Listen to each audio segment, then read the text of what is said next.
प्रतिशोध, रिवेंज, निकामा, इंतकाम, वेंजर, कितनी ही भाषा में कह लूं, भावनाओं तो एक सी है। लेकिन प्रतिशोध की लॉक कब तक जलती रहनी चाहिए? 1 साल, 2 साल, 1 दशक या 2 दशक? प्रतिशोध की कोई एक्सपायरी डेट नहीं होती, खासकर तब जब आप आतंकवाद के शिकार हों, उस मानसिकता के, उस मजहबी सोच के पीड़ित हों जो आपको केवल काफिरों से नफरत करने को कहती है। आगे भी बहुत कुछ कह सकता हूं, मगर उसे कोट नहीं करना चाहूंगा। खैर, ये लड़ाई केवल आतंकवाद के खिलाफ नहीं है दोस्तों। ये लड़ाई केवल पहलगाम की नहीं है, ये लड़ाई केवल भारतीयों की भी नहीं है। ये लड़ाई हर उस वैश्विक परिवार की है जिसने आतंकवाद और एक्सट्रीमिस्ट मानसिकता के खिलाफ किसी अपने को खोया है।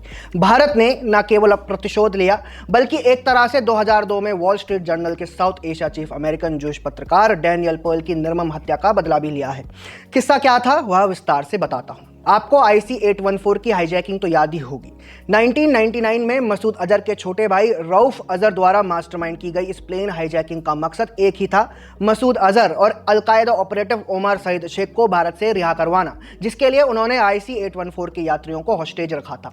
रऊफ अजहर के इन्हें रिहा करवाने के बाद अहमद ओमर सईद शेख, जो एक British Pakistani London school of economics का ड्रॉप आउट था, रिहा होने के बाद अफगानिस्तान जाकर तालिबान के साथ भी लड़ा है अमेरिका के खिलाफ। जब 2001 में तालिबानी सरकार गिरी तो शेख पाकिस्तान लौटा, जिसके बाद 2002 में उसने डैनियल पर्ल की किडनैपिंग और हत्या की। आपके मन में सवाल आएगा कि पर्ल आखिरकार पाकिस्तान में क्या कर रहे थे? भारत के पार्लियामेंट अटैक के बाद पाकिस्तान के जनरल मुशर्रफ ने दुनिया को यह दिलासा दी कि उन्होंने बहावलपुर जैसी टेररिस्ट बेस पर एक्शन लिया है और पाकिस्तान अब सुरक्षित है। तब पाकिस्तान में पत्रकारों को अगवा करने की कोई खबर नहीं थी, इसलिए डैनियल पाकिस्तान चले गए ताकि वे दुनिया को इस्लामिक दुनिया की अपैरेंटली साइट समझा सके। पर्ल की किडनैपिंग 23 जनवरी 2002 को पाकिस्तान के कराची से हुई, वो भी इस प्रिटेक्स्ट में कि उन्हें एक इस्लामिक क्लरिक का एक्सक्लूसिव इंटरव्यू करने के लिए ले जाया जा रहा है। जिसके बाद the national movement for the restoration of Pakistani sovereignty ने 4 दिन बाद एक ईमेल भेजा जिसमें पर्ल के हाथों को चेन से बांध कर रखा था।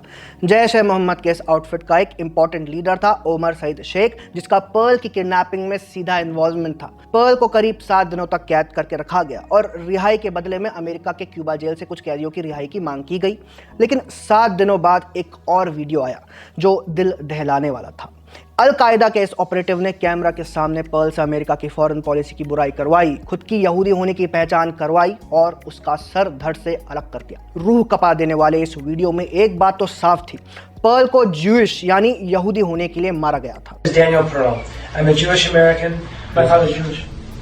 My mother's Jewish. और रही प्रतिशोध की बात, तो भारत ने ऑपरेशन सिंदूर के तहत जैश ए मोहम्मद का बहावलपुर वाला ट्रेनिंग सेंटर मरकज सुभान अल्लाह कॉम्प्लेक्स को ध्वस्त कर दिया, जिसमें मसूद अजहर का भाई रऊफ अजहर मारा गया। रऊफ अजहर भले ही पर्ल की हत्या में डायरेक्टली ना शामिल हो, लेकिन ओमर सईद की रिहाई के लिए वो जिम्मेदार था और इस कारण पर्ल की हत्या के लिए भी। आज भी पर्ल की पत्नी मैरियन पर्ल न्यूयॉर्क में रहती है। देखा जाए तो ऑपरेशन सिंदूर ने उनके भी सिंबॉलिक सिंदूर का प्रतिशोध लिया है। वॉल स्ट्रीट जर्नल, जिनके पर्ल पत्रकार थे, अक्सर एंटी इंडिया प्रोपेगेंडा चलाता रहता है। आखिर एक्नॉलेज तो कर ही सकता है कि भारत ने उनके ही पत्रकार की कुर्बानी का प्रतिशोध लिया है। खैर, वो तो एक्नॉलेज करने से रहा। यहूदियों से नफरत, हिंदुओं से नफरत, ये इस्लामिक आतंकवाद के लिए एक आम बात है। पहलगाम में हिंदुओं को चुन चुन कर मारा गया क्योंकि वे हिंदू थे। पर्ल को किडनैप किया गया क्योंकि वह यहूदी था। फर्क नहीं पड़ता कि आप उनसे सिंपैथाइज करते हैं या नहीं, उनके लिए आप यहूदी रहेंगे, हिंदू ही रहेंगे, आतंकवादी आतंकवादी ही रहेगा। इसलिए स्टैंड अगेंस्ट टेररिज्म। जय हिंद।